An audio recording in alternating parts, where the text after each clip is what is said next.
विश्व के धर्मों का इतिहास जब हम देखते हैं, बहुत सारे धर्म आए और गए, लेकिन वही धर्म आज जिंदा हैं। पथ संप्रदाय जिंदा हैं जिनके पास अपनी किताब थी।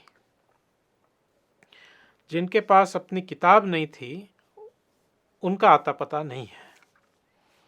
जब हम जैसे आज है क्रिश्चियनिटी अवेलेबल है हमारे पास, इस्लाम है, क्योंकि उनकी अपनी किताब थी।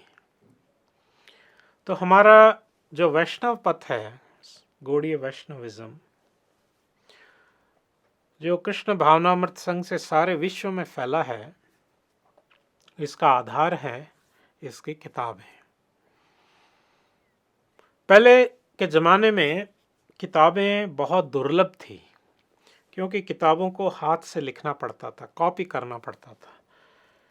जो कॉपी करने वाले एक्सपर्ट होते थे, उनको खुद को बहुत ज्ञानी होना पड़ता है, क्योंकि वो सही पुराने जो दूसरी प्रतिलिपि है उससे कॉपी से देखना पड़ेगा, समझना पड़ेगा कि वो सही कॉपी हो रहा है कि नहीं। हैंड राइटिंग है, समझना पड़ेगा।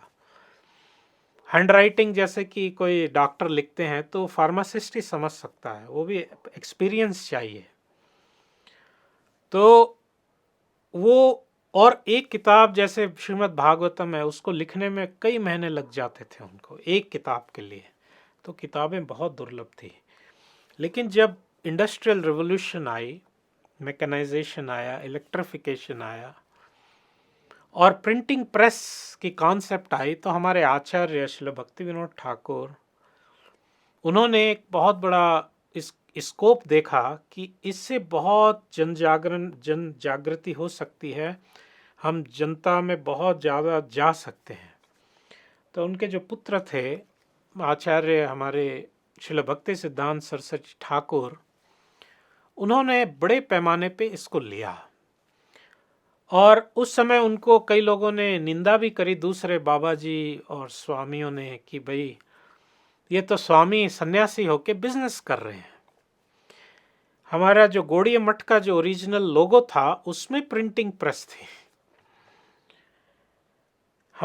मेरे को याद है जब मैं काफ़ी लेट 80s में, जब गौड़ीय मठ हमारे बाग बाजार, जो कि हमारी ओरिजिनल संस्था है, वहाँ जाता था, तो जब कीर्तन होता था, संध्या आरती, उसमें मृदंग और कीर्तन चल रहा है और इधर वो पुरानी प्रिंटिंग प्रेस की उसकी भी आवाज़ आ रही है। उन्होंने कहा था कि ये बृहत मृदंग है, ये मृदंग एक रूम में, एक हॉल तक जाता है, ये इसकी आवाज़ प्रिंटिंग प्रेस की जो मैसेज है, संदेश है, वो बहुत दूर तक जा सकता है।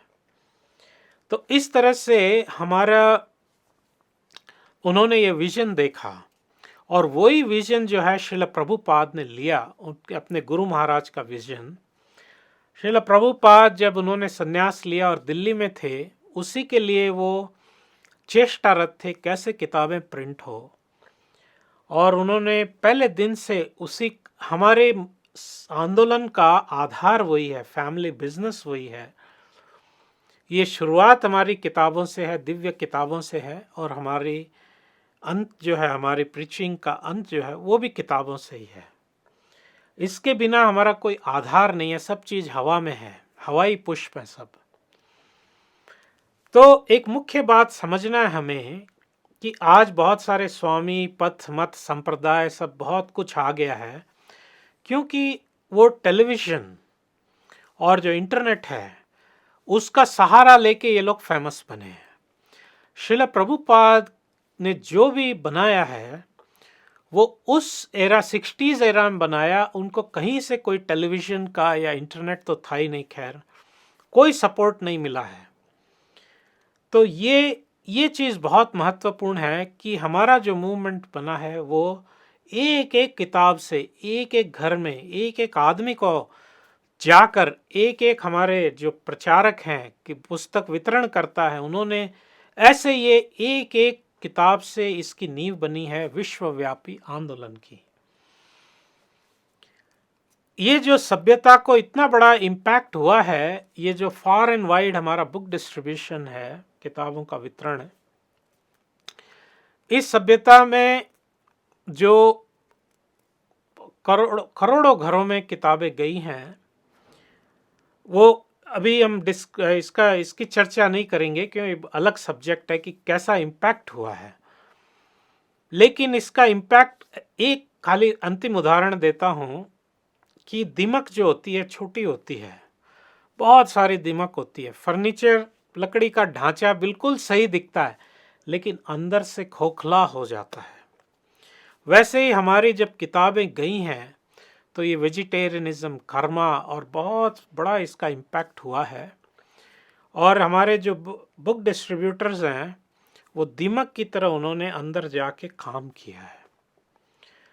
तो हमारा ये आंदोलन, भक्ति आंदोलन जो है, बिना शास्त्र के, बिना किताबों के इसका कोई अस्तित्व नहीं है। हरे कृष्णा।